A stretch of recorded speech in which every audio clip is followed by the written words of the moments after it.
Stock मार्केटमध्ये तुम्हाला करोडपती व्हायचे, पैसे कमवायचेत, तर हा व्हिडिओ तुमच्यासाठी खूप महत्त्वाचा असणार आहे।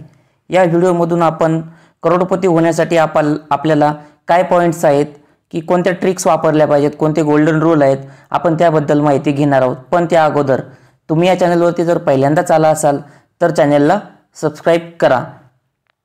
तर स्टॉक मार्केटमध्ये जर तुम्हाला करोडपती व्हायचं असेल तर त्यासाठी काय पाहिजे की तुम्ही एक चांगली कंपनी निवडली पाहिजे आणि त्या कंपनीमध्ये शेअरमध्ये रॅली आली पाहिजे आणि त्यानंतर रॅली येऊन तो स्टॉक वरती गेला पाहिजे, तेव्हा जाऊन तुम्हाला त्या कंपनीमधून प्रॉफिट होऊ शकतो। मग याच्यासाठी काय काय नियम आहेत, तुम्ही त्या कंपनीमध्ये लॉंग टर्मसाठी इन्व्हेस्टमेंट करायला पाहिजे, म्हणजे खूप दिवसासाठी 5 वर्ष 10 वर्ष अशा हिशोबाने तुम्ही इन्व्हेस्टमेंट करायला पाहिजे। खूप लोक लॉंग टर्मसाठी इन्व्हेस्टमेंट करतात पण सगळेच त्यामधून करोडपती होतात का, तर याचं उत्तर आहे नाही। तर यासाठी काय पॅरामीटर आहे की तुमच्या स्टॉकमध्ये कधी रॅली येते, जर कंपनीला प्रॉफिट जर चांगला झाला। कंपनीचं प्रॉफिट म्हणजे काय की जो त्याच्या कंपनीचा टोटल जो इन्कम आहे, नफा आहे, त्या नफ्यामधून मिळणारं उत्पन्न म्हणजे प्रॉफिट। मग जे उत्पन्न मिळतं ते म्हणजे प्रॉफिट असतो का, नाही तर नेट प्रॉफिट हा जो असतो कंपनीला, तो कंपनीची जो शेअर आहे तो वरती न्यायचा आहे की खाली घेऊन जायचा हे नेट प्रॉफिटवरती ठरवलं जातं। तर नेट प्रॉफिट कसा डिसाईड होतो, जे कंपनीवरती कर्ज आहे त्या कर्जावरती व्याज द्यावं लागतं, जो कंपनी चालवण्यासाठी जो खर्च लागतो तो खर्च द्यावा लागतो आणि जे गव्हर्नमेंटचे टॅक्सेस असतात ते टॅक्सेस वगैरे सगळं जाऊन खर्च, टॅक्स आणि व्याज ह्या 3 गोष्टी कट होऊन जे उत्पन्न राहतं ते असतं नेट प्रॉफिट। म्हणजे नेट प्रॉफिट मिळाला म्हणजे तुमचा शेअर हा वरती जाऊ शकतो जर चांगला नेट प्रॉफिट मिळाला। तर हे बरोबर आहे का, तर हे मी म्हणाल बरोबर आहे आणि दुसऱ्या अर्थानं चूक पण आहे। तुम्ही म्हणाल ते कसं की बरोबर पण आहे आणि चूक पण आहे, नेट प्रॉफिट चांगला आहे म्हणजे कंपनी चांगली, हे बरोबर पण आहे आणि चूक पण आहे, ते मी तुम्हाला एक्सप्लेन करतो। कसं की तुम्हाला जर शेअर मार्केटमध्ये करोडपती व्हायचं असेल तर तुमची कंपनी ही नेट प्रॉफिट चांगला असलाच पाहिजे, हे तर आहेच, पण ते चूक पण कसं आहे की तुमच्या कंपनीची जी ग्रोथ आहे ती ग्रोथ सस्टेन अशी ग्रोथ असली पाहिजे, अप्पर साईडला घेऊन जाणारी ग्रोथ तुमच्या कंपनीची असली पाहिजे। त्यासाठी तुम्हाला मी एक उदाहरण देत आहे। तर समजा एक कंपनी ए आहे आणि कंपनी बी आहे।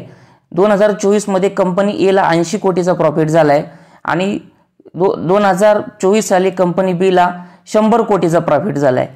तर जी ए कंपनी आहे 2025 मध्ये 100 कोटी कमवते आणि बी कंपनी 2025 मध्ये 100 कोटीच कमवते, पण कंपनी ए चा शेअर जो आहे 100 रुपयावरनं साधारणतः 130-140 रुपयावरती जातो आणि जो कंपनी बी चा जो शेअर आहे तो 100 रुपयाला ट्रेड करतो किंवा 102-103 रुपयापाशी असा जवळपास 1-2% वरती ट्रेड करतो। तर हे कसं, हे कशामुळे घडलं, हे कंपनीच्या ग्रोथमुळे घडलं की मागच्या वर्षी किंवा मागच्या क्वार्टरमध्ये कंपनीनं किती नेट प्रॉफिट कमवलाय, किती ग्रोथ झाली।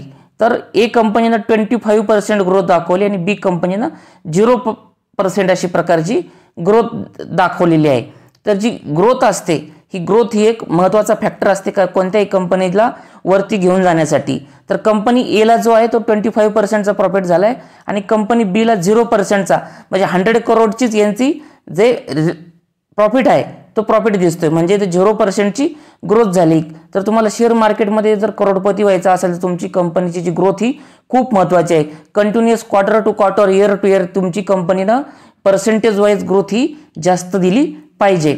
तर त्यासाठी तुम्ही कसं सिलेक्शन केलं पाहिजे शेअरमध्ये, तर ज्या स्मॉल कॅप मिड कॅप कंपन्या असतात यांचं मार्केट व्हॅल्युएशन हे कमी असतं आणि जे प्रॉफिट यांचा असतो 5 कोटीवरनं 100 कोटी ह्या कंपन्या घेऊन जाऊ शकतात, पण तीच जर लार्ज कॅप कंपनी असेल 5000 कोटीचा त्यांचा जर प्रॉफिट असेल, तोच प्रॉफिट त्यांना 10,000 कोटीवरती घेऊन जाण्यासाठी खूप हा लॉंग टर्मचा वेळ लागू शकतो। मग तुम्ही सगळ्यांनी स्मॉल कॅप मिड कॅपमध्ये जायला पाहिजे का, तर त्याचे खूप असे रिस्क फॅक्टर असतात की कंपनी 5 कोटीवरनं नेट प्रॉफिटवरनं जर 10 कोटी गेली, 15 कोटी गेली, पण ते सस्टेन राहायला पाहिजे। जर कंपनी जर रिव्हर्स आली तर तुमचा शेअर प्राइस हा खूप मोठ्या प्रकारे ड्रॉप होऊ शकतो। यामध्ये रिस्क फॅक्टर खूप असतात आणि लार्ज कॅपमध्ये जर प्रॉफिट जरी डाऊन झाला तरी जे शेअरचं प्राइस आहे ते कमी डाऊन होत असतं, म्हणजे लार्ज कॅप हे थोडं सेफ साईडला मानलं जातं आणि जे स्मॉल कॅप आणि मिड कॅप आहे हे थोडं रिस्क फॅक्टरमध्ये जातं।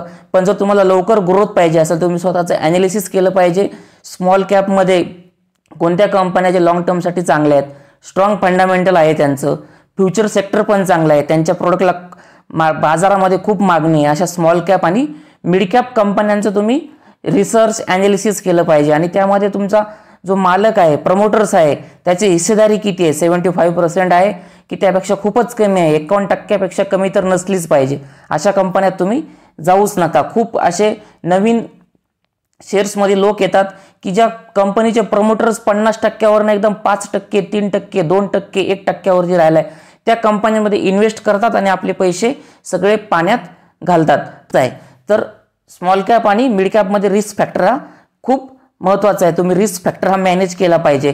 जर तुम्हाला मी दिलेली पूर्ण माहिती जर आवडली असेल तर चॅनलला सबस्क्राईब करा आणि असेच व्हिडिओ पाहण्यासाठी खाली कमेंट करा की तुम्हाला कोणत्या विषयावर माझ्याकडून व्हिडिओ ऐकायला आवडेल किंवा पाहायला आवडेल आणि माझ्या चॅनलला लाईक करा, शेअर करा. धन्यवाद.